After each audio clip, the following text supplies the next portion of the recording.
মুরব্বি মুরব্বি আসলে এই লাইনটা মুরব্বি এই লাইনটা কিন্তু বর্তমানে সারা বাংলাদেশে ভাইরাল হয়ে গেছে। আর এটা নিয়ে খুব মাতামাতি হচ্ছে। আপনারা কি জানেন এই লাইনটা কার, কি নিয়ে, কে বলেছে এই লাইনটা?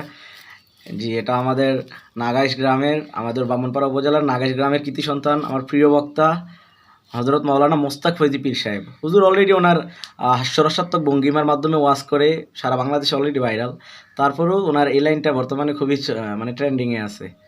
সো উনি এই লাইনটা কিসের ভিত্তিতে বলছিল একটা ওয়াজে, সেটা আমি বলতেছি। আমি আসলে ওনার প্রত্যেকটা ওয়াজেই থাকার ট্রাই করি। উনি আমার একজন ফেভারিট বক্তা, খুব ভালো মানুষ।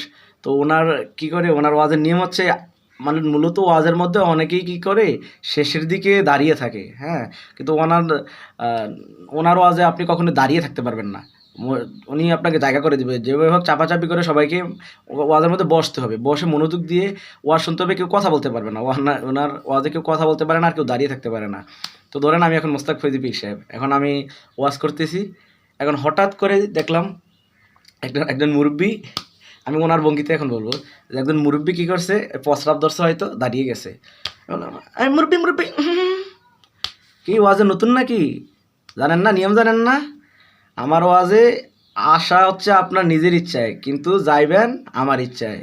এই ওরে কেউ দুইটা বসাই দিত, বসাই দিত। যুবকরা একটু বসাই দিত ওনারে। এখানে আউন যাইব, বেশি হলে বন যাইব, বন থেকে হতন যাইব, কিন্তু যাওন যাইতো না। তো এই কাহিনীটা হয়েছিল আর কি। একটা মুরব্বী দাঁড়াই গেছিল, তখন এই মুরব্বীরে হুজুরে এইভাবে ট্রিট করছিল।